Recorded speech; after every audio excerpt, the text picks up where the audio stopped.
And we're rolling. What's up, guys? Figured I'd turn my video off. We'll have my coronavirus. Thank you for wearing your mask, keeping us all safe during this video Yeah. chat. Anyway, so yeah, Daniel kind of approached a few of us as he made that video yesterday about doing some of these things. So he wanted me to go over airtight contracts.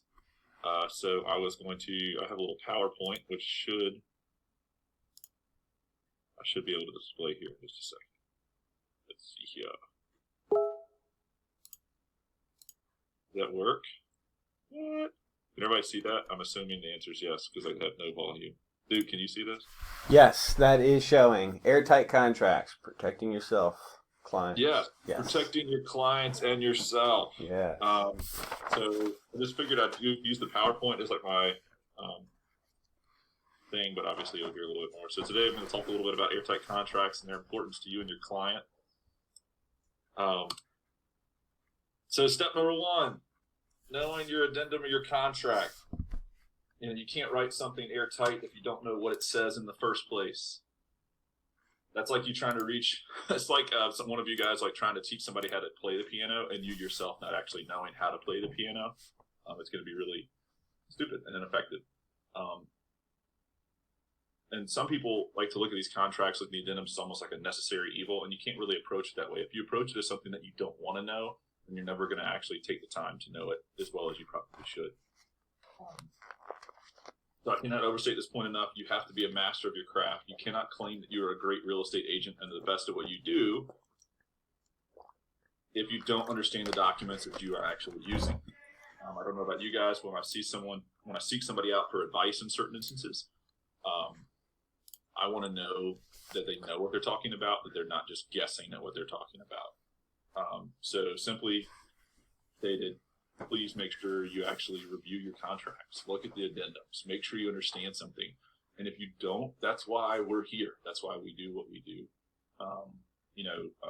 People on the back end, Daniel specifically, Duke with some stuff with broker, even brokerman, you can even look at it from that perspective. But really, we're looking at contracts and addendum today. Ask questions. Be inquisitive. We want to help prepare you. If you guys asked Daniel Keaton when I first joined the team about how many questions I asked, if he was actually honest with you guys, he would say way too freaking many.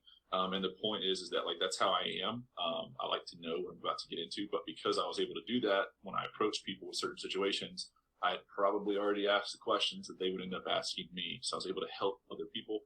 It's just knowing your stuff is going to make it a lot better for you as far as making sure you're able to then build an airtight contract because you know what each line, each paragraph specifically states. So again, never be afraid to ask questions. Won't blank out, right? What does that mean? Complete all the blanks on a contract or an addendum. Something left blank can be interpreted in a way that you may not have intended it to be interpreted. If I receive a contract, and I've done this before, and some of you might think I'm being a jerk about it and whatever, but if I receive a contract that's missing info, I'm going to take advantage of that. I'm actually on the other end of that. I'm going to take advantage of that. And now your client's probably not going to be too happy with you because you didn't fill it out the right way in the first place. So please make sure you don't leave any blanks. If it looks like it requires a response, that's because, as you can see in the line I have there, it probably does. Please put one in. But this also goes back to point number one, which is how do I know if it requires a response? Well, you got to know your contract. You got to know your addenda. So please make sure, like I said, you know that stuff, but also don't leave blanks. If there's something that needs to go in there, put something in there. It's just don't leave room for error on that one.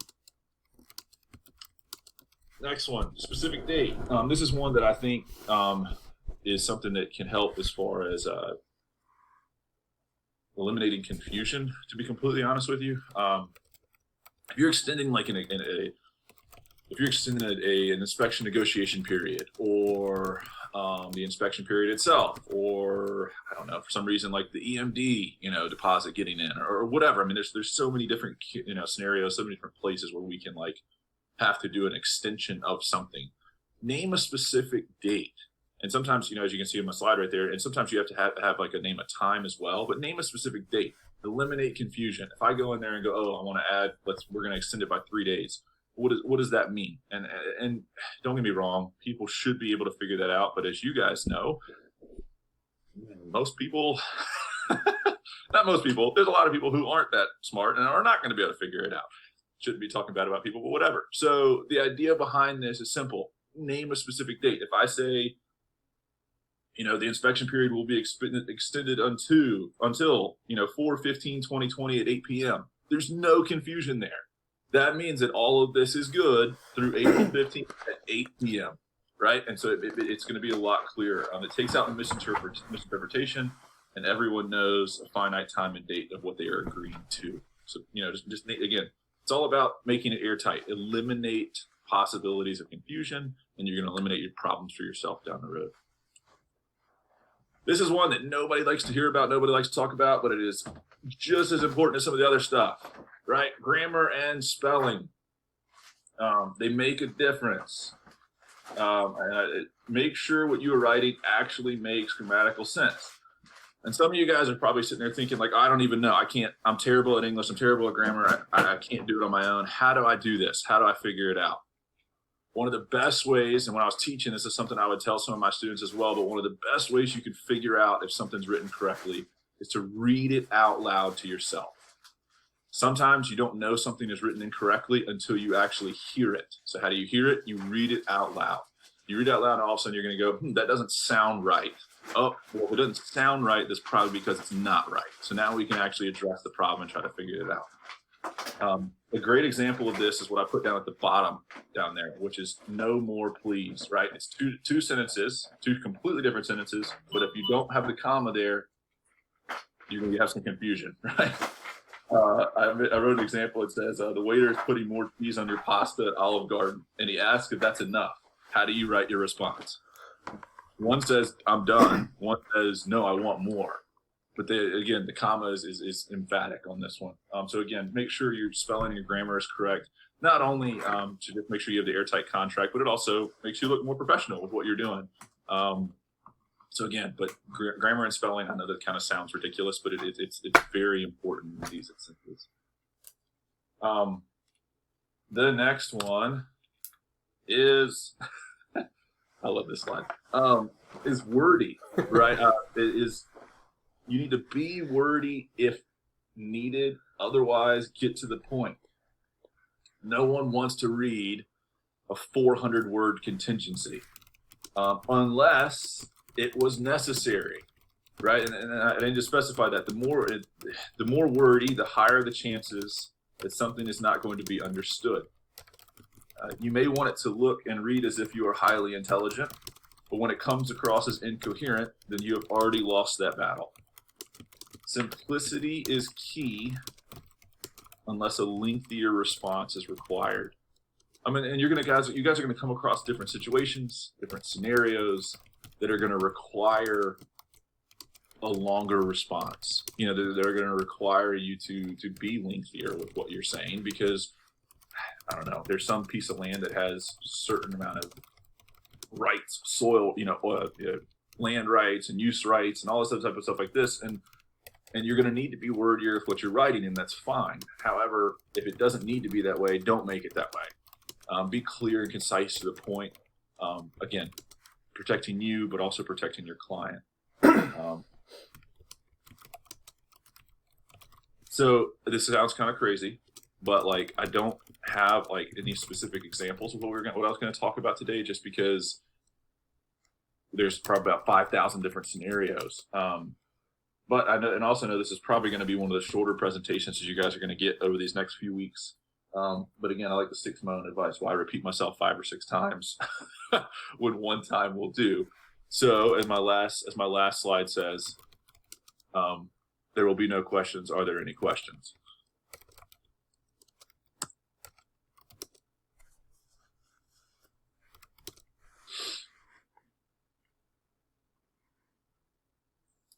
Dead silence. Crickets, actually. Perfect. I really appreciate the Office quote. I just have to throw that in here. Right.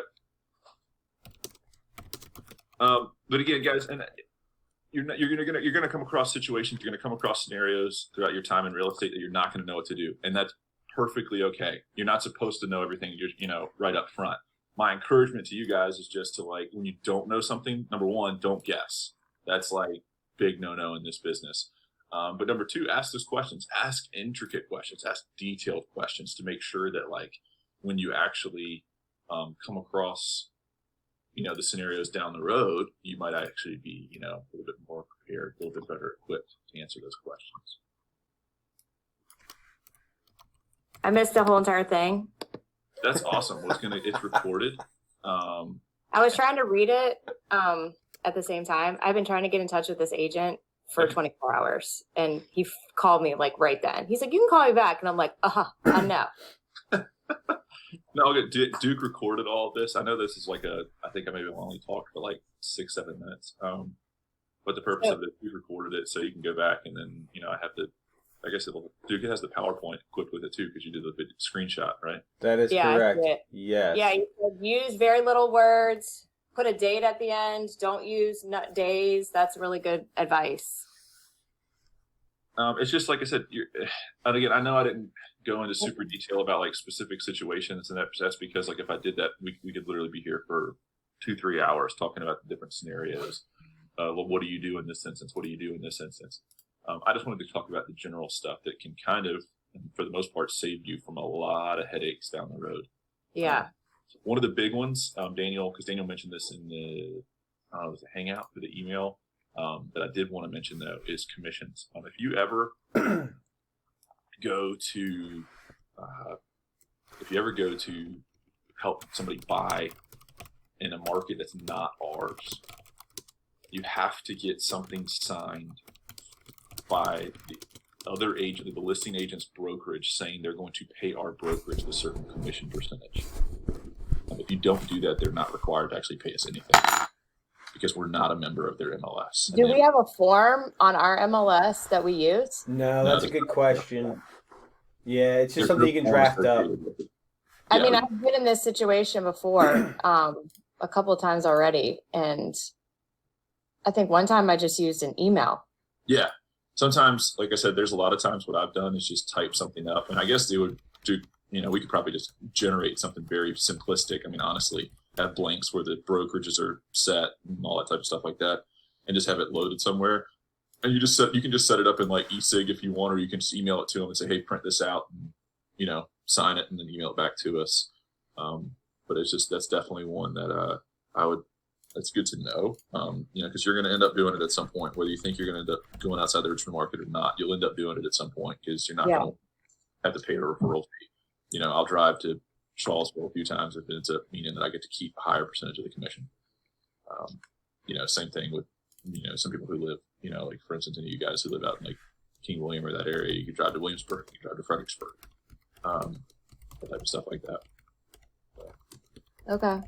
Does anybody else have any questions? I'm not trying to, like I said, I wasn't trying to be too short with it, but also I didn't want to go like too long, keep everybody from getting with their day, or keep Ben from making his phone calls. Scott, maybe you can talk about really briefly how you identify in a purchase, like you just said, the commission is one, but scenarios where you might want to put additional addendums with the contract in the first place, or when you use additional terms instead of what's already written in the contract. Yeah. So a lot of the times, if you're coming across a situation that's like a little bit more unique than normal, that's when I'll like take, instead of using like well, for instance, one of the best examples is like, there is an inspection addendum that's actually in our MLS. However, Daniel taught us this way and actually used it where he actually just uses like a basic, the bog standard addendum 100, which is just a blank one, and then writes it in there on his own, because he felt like the inspection addendum that was generated by the MLS wasn't good enough, wasn't necessarily good enough yet. I see the coronavirus addendum that Ben just typed up as well. That's something that we're all going to, sadly, all going to have to be addressing here shortly. This is coronavirus addendum. And speaking of that, like the coronavirus addendum, like it's helpful, but at the same time, like for instance, if we go into lockdown this week, I have 2 inspections set up, one for Thursday and one for Friday. The coronavirus addendum doesn't address inspections; it just addresses like closings and that type of stuff like that. So I'm going to actually, knock on wood, hopefully not have to do it, but ultimately I might end up having to draft an addendum I never thought I'd draft before, which is an extension of an inspection addendum for hopefully no more than 2 weeks, potentially 3 weeks. And I mean, I'm hoping these deals are going to be able to hold through, and I don't see why they wouldn't, because these people aren't going to continue to be able to sell the house if nobody can leave. But it's just different scenarios. Like I said, we're approaching one that we've never had to deal with before. Do you think they're going to lock down, like, so I have 3 closings this week at 2, one's at a law office, 2 are at Aurora Title. Like, so far they're open. Do you think this like lockdown thing is going to include law offices? Yeah, to be honest with you, it's not going to be considered an essential service. I think it's essential. My dad's on lockdown in New York, and literally the only places that are open are like essential government, grocery store, pharmacy, doctor's office, and that is completely it. Like, you can't. There's people patrolling the streets. Like, you can't even go out and like get in your car and just be like, oh, I'm gonna drive to my mom's. Like, no one's gonna know. No, they'll probably know. Like, they're being really crazy about it. Yeah, I'm honestly, like I said, it's just there's not a whole lot we're going to do about it, to be completely honest with you guys. If they lock everything up, like, our business is going to, I mean, obviously still make the videos, still reach out to people, still be doing that type of stuff like that. Katerina will be talking about generating content on Friday, but honestly, like I said, it's going to grind us to a halt as far as what we can do. I was thinking about, you could be stupidly sneaky and be like, call your title company up and be like, hey, let's meet at the grocery store. Sign these documents. Because a lot of these title companies' attorneys, like Aurora can do it, Ayers and Stolte and a few others, and I know there's other attorneys that can do it. They can record now online, which is good. What do you mean? Oh, you can record online. So yeah, I'm having a problem right now with which means you have to sign in person. I just wish that they could do the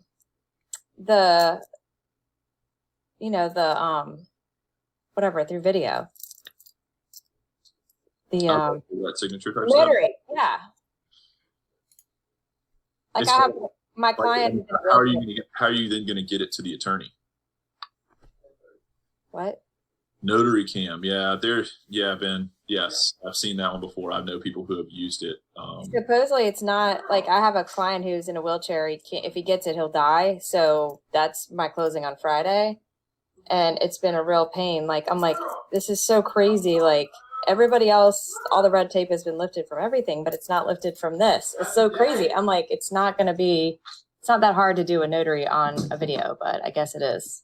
Right. Well, no, Ben, if you look at the chat, what Ben's talking about, Ben, I remember you telling me about this before.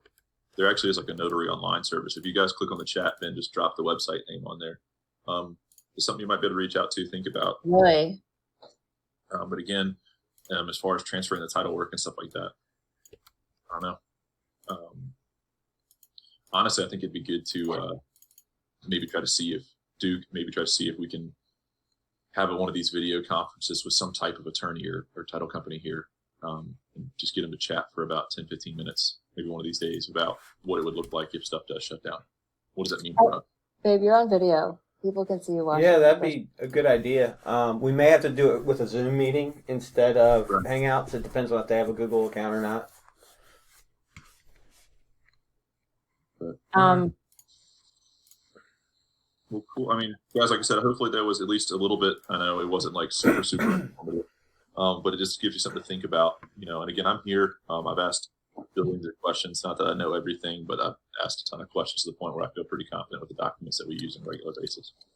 Hey, Scott, I don't know if you went over this. You might have, but Katerina made a good point the other day. Like, I was writing up just our repair request, and the verbiage, like it's in, I think, like protocol or operations or something in the Google Drive.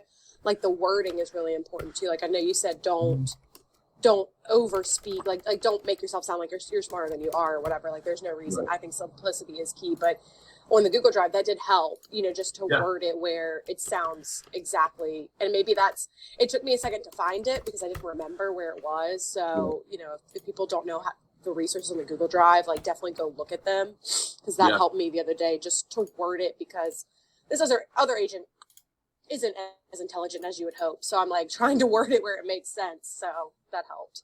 Right. No, I agree with you. And one of the things I've done on those, extending on that inspection addendum, is sometimes you're like, they want them to use like a licensed contractor, but we want them to use like a specific, let's say there's something going on with the roof. Like I don't want necessarily a licensed contractor. Like I actually want a licensed roofer to do it. So a lot of times when you type up these, and I guess I'll just type it in the chat so you can see what I'm talking about. That'd probably be the easiest way. But you type in like 5.1 roof needs replaced, and then I'll put this like to be performed, a licensed roofer, and like I do something like that. That way, like if they agree to it, like they're actually specifically stating like who I want, like so whether it's an electrical problem, so I want an electrician doing it, or and again, there's certain instances you just need to talk with your clients about this stuff. There's certain instances where like there's a leaky pipe, a leaky faucet, right? Does that necessarily need to be a plumber that comes out there to do that? Well, it depends on how leaky it is. It could just be a licensed contractor that can knock out half the stuff in the house, and that's no problem. But sometimes it does need, it's not just a leaky pipe. There's like drain lines in the crawl space that are leaking in multiple spots at different points. You really want to make sure a plumber is the one who actually takes care of it, so they're finding not only those but also the main source of the problem. Right? Yeah, I have a question about that. Yeah. Is it appropriate? Like I asked Kat this, and we just went ahead and went with licensed contractor, just because you can hire Joe Schmo who has a contractor license to tighten your toilet bowls. Yep. But that's what it was. Like 3 of the toilet bowls were loose, and I'm like, do they really need to hire someone? But I want to make sure that my client, I'm representing the buyer, feels like this was done properly. It's not just, Mr. Husband up there trying to tinker with a toilet and then he breaks it. You know what I mean? So yeah, I would say honestly, again, chat with your client about it. But the reason you get a licensed somebody to do it is because if there's a problem that is found afterwards, after closing, we're in a buyer beware state. So if there's a problem that's found afterwards, yeah, you're not going to be able to go after the homeowner. I mean, you can try, but the court shut you down. So honestly, that's why you get a licensed contractor to do this stuff, because if there is a problem, you're able to then like call up somebody, tell your client like, hey, you got the receipt, you got the paid invoice for this thing. Give Joe's Plumbing a call and tell them like, hey, this work that you supposedly did a week ago is now not working properly. Come out here and fix this. Gotcha, that makes sense. You have an invoice on hand. That's the reason you do it. Otherwise, you're right. Like I said, otherwise, yeah, you could be. Bye, Teresa. You could be. You could be nice, and it is obviously a lot more cost effective for these homeowners. But the way I explain it, especially if I'm representing like a seller in this instance, and they're like, well, hey, I'm handy. I'd be like, okay, that's cool, but like they don't know you. Like they have no clue who you are. They don't know who you are. And so like if you tell them like, hey, I'm handy, that's great, but like I'm not gonna trust somebody. Especially like if it's gonna be the house I'm going to then be living in. Like I'm not and that's the other thing too. Like I've had some clients be like, well, I've done all this stuff to the house. I'm like, no, we're not telling them that. Right. We're not telling them anything. We actually don't want them to know that you did anything, because then that's going to ruin our lives. That makes sense. Yep. So yeah, that's and that's why you use thanks. the licensed contractor thing. Yeah, that makes sense. I just, like I always try to feel for both sides, and I always feel like I'm doing, I don't know. Do you get what I'm saying? Like I'm always like, oh, I just want to be nice to them. Like I know that because the listing agent told me too much. Like I know they're just a recent mom and dad. They don't have a ton of money, but it makes sense. Like hire someone that knows what they're doing to tighten your toilet bowl. That'll cost you $50. Instead of you doing it and it costs you $1,000 down the line when you blew all your plumbing.